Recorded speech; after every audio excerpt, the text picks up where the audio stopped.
Okay, I want to show a bunch of grind discs.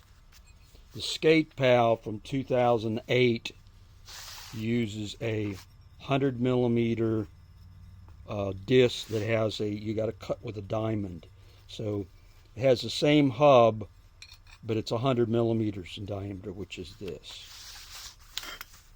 The SkatePal from 2009 came up with the Pixie Dust diamond disc. So this came out way before Sparks did. And so the SkatePal from 2009 is 12 volts. This one from 2008 is 12 volts. And there's also a 60 millimeter you use for bandy and figure skates. It looks like this, different diameter. So you've got 60 and 100 millimeter discs. And the SkatePal Pro 2 from roughly 2010 is an AC model. And then the one that's currently made, SkatePal Pro 3 from 2013, is an AC model. They still make this. They're about $4,000. But anyways, Prosharp now is bought by Bauer. There's two different grits. There's a 252 grit, which is the more aggressive grit here, which you use generally for rental skates. And there's a B64, which is the finer grit. And if you take the new Prosharp Advantedge grinding wheel, which has got a RFID chip in it, kind of like the Sparks does, it's got the same hub, and it looks like it's got the same grind disc material. So it's got the fine, at least the disc that I've got, and then it's got an RFID on here, which limits the number of cycles, just like the Sparks. So some of the forums, people said that Prosharp copied Sparks, but Prosharp has had this diamond disc technology for the grinding, where you buy this disc and you use it. I want to say these are good for 1,000 pairs of skates, this big diameter thing, since 2009. So it's a long time ago. And they've marketed that with the SkatePal. There's one they brought out before this Advantedge. It was called the Prosharp Home, and it used a 60 millimeter disc like this. And there's no Big Brother on that. Those, I believe, were made in Sweden.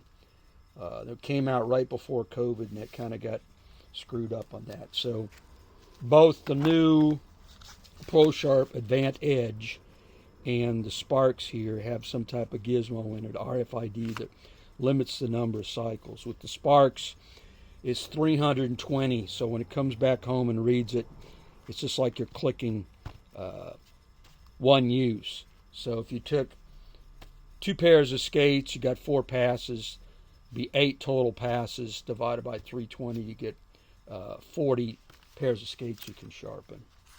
But these other discs like this fit the more professional old Prosharp machines, and they tend to be popular with rental skates, or where you've got the plastics. We skate on synthetic is really bad on skates, and so they tend to use a lot of times an aggressive disc like this, the 252 grit, and then you tend to use 100 millimeter. And this is the hollow, 10 millimeter, 16 millimeter would be 5/8 here, and then this is the one for 100 millimeter and 60. This is an older package. There is another disc that's 72 millimeters in diameter, which is what they call Z channel, and so it's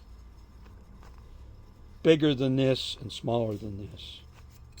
So the SkatePal that's still made uses the 100 millimeter disc, or it uses a 60 millimeter disc. And then the Prosharp Home, which was out for about 3 or 4 years and discontinued, it uses a 60 millimeter disc. And then the new Advantedge machine uses, I don't even really measure it. I think it's 50 millimeters. It's got the same hub. I think it's a 20 millimeter hub on there. So somebody asked me about these discs, so I just wanted to show that. And then there's some videos on YouTube. There's a guy with the SkatePal 2009 under SkatePal, I think Harley, and he's got this one on the back of his Harley, and he's plugged into 12 volts. So these original ones were made to where you could run it off a car, 12 volt, 12 volt.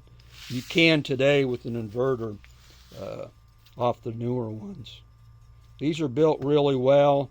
With time, the self-adjusting thing needs to be adjusted. All these have self-adjusting. So there's a patent from Prosharp in Sweden, I think by, I guess it's Eric, the fellow who was a president, or started, or his dad started Prosharp. He's got a patent around 2006 for this unit, and it's got the self-centering clamp. So that patent goes back to around, I want to say 2006 or 7. I think it's Eric Magnuson or something like that. I probably got the name butchered. But these again are the discs, 20 millimeter bore. And with these, you use them till you're used up. This one, it's got the big brother, it limits it. Same thing with this. So Prosharp, basically, you know, competitive nature, they went through Bauer and went ahead and said, we want one that's going to be, we reap the profit off these discs. Good and bad about that. So that's what this video is about. Hope you had fun. A lot of these older ones like this, this one here from 2008 actually has a diamond gizmo on the top. So you've got this on here. The disc is coming up, and you actually have a diamond dresser on it.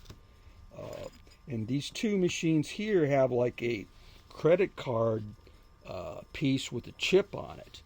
So you could actually control, I don't know if it was who used those, or it was just you paid the cycles like on a copy machine. So that's about it.